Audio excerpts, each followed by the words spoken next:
Well, I just heard this story about a kid who was getting arrested for peeing in a water cooler, and she said, well, whatever happened to mischief?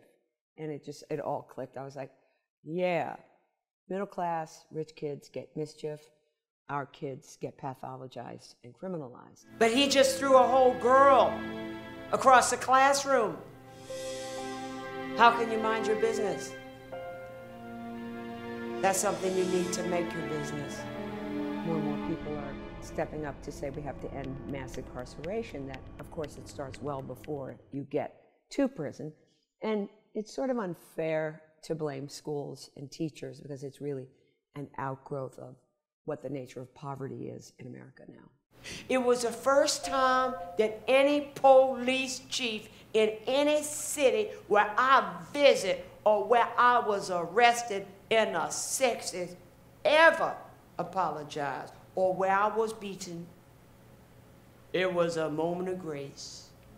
Bringing forward what many of us, most of your viewers, have seen since Ferguson, which is videos of, in this case, both men and girls being mishandled or killed or beaten by police officers, and putting that right in front of the audience, trying to move their hearts and minds, which is what we do in the theater, to move towards, you know, an invitation to hop on board what I believe is a new civil rights movement. I've been audacious enough to try to become America word for word and put myself in people's words the way you think about putting yourself in other people's shoes. And so that's sort of like, that's how I roll, is trying to learn as much about this country as I can in my lifetime. This ain't no racist thing. I don't see no racist thing come into play. It's a hatred thing. You know, they hate, you feel me? Like, I mean, if you can't find nothing on me, what's the whole point of you locking me up or beating me up for no reason? My challenge when I sit across from Alan, and he seems so very, very different and even foreign, even though we're both African American, we're both from Baltimore. Wow, you know, to have to work very hard to get as close as I can. But that's my challenge, and I actually love that, and I love him. But more and more and more, I, you know, struggle to learn what he is communicating. Mm-hmm. And what was it about him that made that you felt like there was a little bit of distance there initially? Oh, he didn't want to talk. We were in his lawyer's office. His parents were there for a long time. He was looking out the window. And I just thought, I'm never going to get this kid to talk. But I got him to talk ultimately. Wow. Or many of the issues that you're talking about have now become part of the national conversation.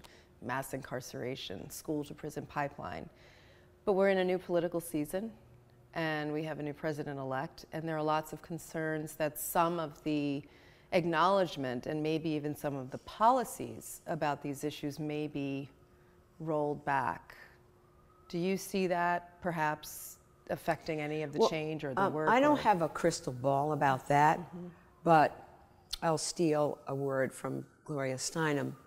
I'm a hopeaholic, and I understand that hope is very different from optimism. Cornel West taught me that. You know, the optimists are the people who go, it looks pretty good, let's move. But the hope people are the ones who goes, looks awful, we're going to go anyway. And we're going to use our ability to get people excited, and we're going to use faith in all kinds of faith to get where we need to go. And so I believe in the dignity of struggle, and I'm interested in struggle and what we learn from it.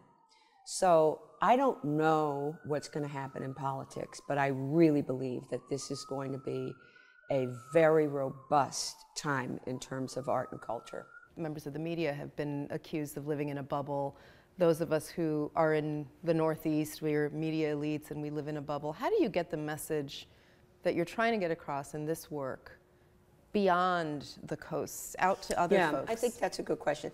You could say, are you preaching to the choir? And what I say to that is, we need choir rehearsal more than ever before. That's number one. A principal from the South Bronx brought a bunch of kids from her school, and they were asked afterwards if they felt they were in the school to prison pipeline. So first answer was yes. And then one of them said, no, there's holes in the pipeline. And we got out. And then another one said, but the holes could be plugged up. So just this way that, you know, young people are really thinking. And my friend and former colleague, Pedro Noguera, big name in education, was at NYU, now is at UCLA, believes that there's a lot of potential for activism in high schools. And I believe that too.